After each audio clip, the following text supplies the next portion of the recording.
الحمد لله وحده والصلاة والسلام على من لا نبي بعده. أما بعد فأعوذ بالله السميع العليم من الشيطان الرجيم. بسم الله الرحمن الرحيم. وإلى ثمود أخاهم صالحا قال يا قوم اعبدوا الله ما لكم من إله غيره قد جاءتكم بينة من ربكم هذه ناقة الله. گزشتہ آیات میں آپ نے قوم نوح، قوم عاد اور دیگر قوموں کا ذکر سنا ہے کہ اللہ رب العالمین نے انہیں سخت عذاب دیا. اس کی وجہ یہی تھی کہ انہوں نے اللہ رب العالمین کے ساتھ کسی اور کو شریک کیا. یہاں اس آیات میں اللہ رب العالمین قوم سمود کا ذکر بیان فرما رہے ہیں. یہ قوم سمود قوم عاد کے بعد اللہ رب العالمین نے انہیں مبعوث فرمایا، اور محدثین اور مفسرین نے اسے قوم عاد ثانی بھی کہا ہے، یعنی دوسری عاد قوم. ان کو بھی اللہ رب العالمین نے بے شمار نعمتوں سے مالا مال کیا اور بے شمار ان کو نعمتیں دی اور بے شمار سہولیات دی. تو پھر ان کے درمیان بھی اللہ رب العالمین نے پیغمبر کو بھیجا. پیغمبر جناب صالح علیہ السلام، اور پیغمبر آئے اور اللہ رب العالمین کی نشانیاں بھی کچھ لے کر کے آئے، اور انہوں نے بتلایا کہ یہ اللہ رب العالمین کی نشانیاں ہیں، کچھ اللہ رب العالمین کی حدود ہے، ان کو آپ حد سے زیادہ ان سے نہ بڑھو، اللہ رب العالمین کی نافرمانی نہ کرو. انہوں نے کہا کہ ہم تو جس دین پر چلتے آ رہے ہیں، جس دین پر ہمارے باپ دادا ہمیں چھوڑ کر گئے تھے، ہم اس دین کو کسی صورت بھی نہیں چھوڑ سکتے.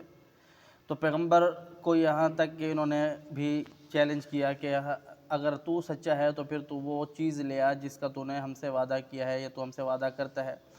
کیا چیز لے آ؟ یعنی اللہ رب العالمین کا عذاب. تو جناب ہود علیہ السلام نے بھی وہی جواب دیا کہ میں بھی انتظار کرتا ہوں، پھر آپ بھی انتظار کریں، یقیناً اللہ رب العالمین نے جس چیز کا وعدہ کیا ہے وہ بہت جلد آنے والا ہے. اب یہ سمجھے گا کہ یہ دنیا کی جو زندگی ہے، ہم اس کے اوپر بڑا ناز کرتے ہیں کہ یہ 60 سال 100 سال 80 سال. یہ آخرت کا جو دن ہے جس کو اللہ کے رسول پیارے حبیب پیغمبر علیہ السلام کی حدیث کے اندر ذکر کیا گیا ہے.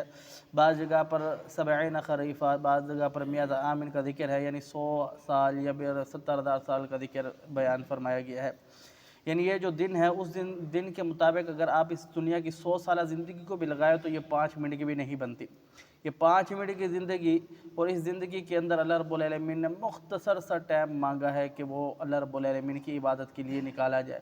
اب جب بندہ اللہ رب العالمین کو اس مختصر وقت کے اندر بھی یاد نہیں کرتا تو پھر اللہ رب العالمین کا غضب آتا ہے، اللہ رب العالمین کا عذاب آتا ہے.